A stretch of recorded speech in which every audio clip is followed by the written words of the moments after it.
Oi galera, tudo bem com vocês? Eu me chamo Helena e sou a criadora do Enem Cards. Se você quiser saber um pouquinho mais sobre mim ou sobre a proposta do Enem Cards, dá uma lida na descrição do vídeo.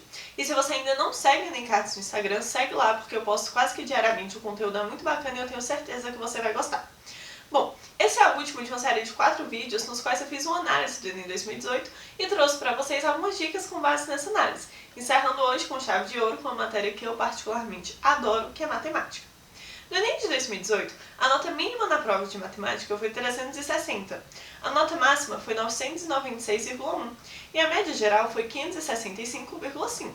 Como vocês podem perceber, é uma nota máxima bastante alta, de maneira que na parte objetiva da prova, ou seja, fora a redação, é a maior nota máxima possível. O que faz com que o caderno de matemática lhe ofereça uma excelente oportunidade de você dar aquele upgrade na sua nota, caso você consiga um bom número de acertos. E falando de forma pessoal, foi isso que aconteceu comigo. Graças ao meu bom desempenho em matemática, que foi a minha segunda maior nota fora a redação, eu consegui levantar a minha média geral, atingindo a média acima dos 800 e com isso conseguindo a aprovação em medicina. Bom, na prova de matemática de 2018 do Enem, o assunto mais cobrado foi geometria plana, com 10 questões. Isso já aconteceu em outros anos, é algo que se repete de geometria plana ser o assunto mais cobrado, ou ali no mínimo o segundo mais cobrado. Então, prestem atenção em geometria plana. E como sempre, a figura mais queridinha, mais cobrada é o triângulo. Já em segundo lugar vieram razão e proporção, com 6 questões, e porcentagem, também com 6 questões. Na sequência, operações básicas e expressões algébricas, estatística e equações e inequações, cada um desses com 5 questões. Depois, gráficos e tabelas, com 4 questões, probabilidade, também com 4 questões, geometria espacial, com 3 questões, progressão aritmética e geométrica, com 2 questões, medidas métricas e escalas, com 2 questões, e por fim, os lanterninhas, cada um deles com uma questão, que foram juros simples e compostos, análise combinatória e conjuntos, matriz, funções do primeiro e do segundo grau, logaritmo e funções logarítmicas, funções trigonométricas e geometria analítica. E qual é a lição de moral que a gente pode tirar de tudo isso, né? Tinha um professor meu que dizia uma frase com a qual eu concordo inteiramente, que é: não tem uma prova de matemática do Enem, mas a respeite. E o que é que ele queria dizer com isso? Que muitas das questões da prova de matemática vão ser constituídas de assuntos básicos, vão ser questões de um menor nível de complexidade, cobrando assuntos vistos no ensino fundamental, no primeiro ano do ensino médio, e às vezes até em alguns assuntos mais avançados vai ser a parte mais básica daquele assunto. Mas respeite-a, porque é uma ampla gama de assuntos que são cobrados, alguns desses com um alto nível de complexidade. E uma outra coisa que você tem que estar atento é que o raciocínio lógico-matemático vai ser uma habilidade sua muito cobrada. Você tem que ter esse olhar matemático aguçado, porque em muitas questões o que vai ser definitivo para que você consiga ou não respondê-la vai ser a interpretação do texto. E o que eu quero dizer com isso? Na prova de matemática do Enem, ele não vai chegar para você e dizer: olha, isso é uma questão de PA, então aplique a fórmula. Não vai ser uma questão que vai te dizer, por exemplo, determine as coordenadas do vértice da função quadrática tal. E aí você faz o cálculo, usa a fórmula e marca. Vai ser uma questão que vai lhe contar uma historinha.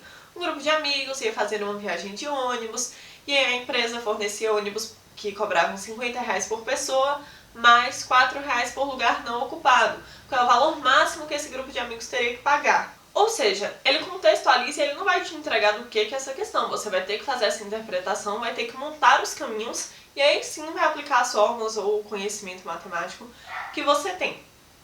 E isso nos leva a algumas dicas. Para mim e para muitos professores que eu tive, matemática se aprende essencialmente resolvendo questões. Então, para aprender matemática, você precisa resolver questões. Mas quando se fala em resolução de questões como método de estudo, não basta simplesmente chegar lá, responder a questão, pronto, acertei, ou errei, beleza, passa para a próxima. Você precisa ter um intuito pedagógico muito grande ali com aquela resolução. Então, quando você for resolver uma questão, registre todos os passos, mesmo que lhe pareça besta, registre. Se você errar, anote as suas dificuldades. E se você acertar, anote também quais foram os seus pontos fortes na resolução daquela questão. Quais foram os caminhos que lhe levaram a conseguir resolver aquela questão com a maior facilidade e lhe levaram a ser mais assertivo, né? Então, dessa maneira, você consegue triar quais são as suas maiores dificuldades e, a partir disso, você pode exercitar mais. Ou seja, vamos supor que de 100 questões, você errou 20, e dessas 20, 15 questões você errou porque você não conseguiu interpretar o que o enunciado pediu de você. Você até sabia o assunto, sabia as fórmulas, numa questão assim que é mais objetiva, mais diretiva, você consegue acertar, mas naquela questão ali que ele contava, a historinha, que você tinha que ter uma interpretação maior, você não conseguiu. Então, essa sua dificuldade é nisso que você tem que trabalhar. O que me leva a uma próxima dica, que é, se você tem dificuldade nesse olhar matemático, nessa interpretação, pratique o registro matemático das informações verbais que o texto traz para você. Ou seja, selecione um monte de questões do Enem e faça a resolução somente até um determinado ponto. Ou seja, você não vai responder a questão toda, porque você já tem aquele passo do aprendizado que é resolver questões, mas você vai simplesmente exercitar essa sua dificuldade de interpretação. Você vai pegar o enunciado, você vai registrar os pontos principais, grifar o que é importante, e você vai determinar de qual assunto é aquela questão e qual caminho que você teria que usar para resolvê-la. Pronto, chegou no caminho, não precisa desenvolver a resposta. Passa para a próxima. E se não conseguir, procura a resolução daquela questão, procura qual era o caminho, e aí depois você registra no enunciado o que era sugestivo de que a questão seria daquele assunto. E aí você vai praticando até que você não precise mais fazer essa pesquisa e consiga identificar em todas as questões o que ela está pedindo de você, qual é o conhecimento, qual é a fórmula que você tem que aplicar, beleza? Outra dica que eu tenho para vocês é pratique a gerência do tempo e também do espaço físico mesmo, assim, de tamanho de folha disponível, das questões de matemática, porque muitas vezes alunos se embananam porque eles estão acostumados a resolver questão ali numa página, e aí não tem esse espaço disponível na prova do Enem. Ou porque, como eles fazem resoluções muito longas, eles estão acostumados a dispor de muito tempo para resolver a questão, e acabam não tendo esse tempo no Enem. Então, assim, se você tem dificuldade de gerenciar o tempo, faça simulados. Se você já faz simulados, assim, do Enem como um todo, ótimo, mas se você não tem esse hábito, ou se tem, mas mesmo assim não está sendo suficiente para suprir essa sua relação difícil com o tempo nas questões de matemática, separe um tempo para cronometrar e ver em quanto tempo você consegue fazer as questões de matemática. Veja o que te fez demorar na resolução das questões nas quais você demorou e tenta aprimorar isso para conseguir resolver de forma cada vez mais rápida, mas também assertiva, né? E outra dica é assista a resoluções.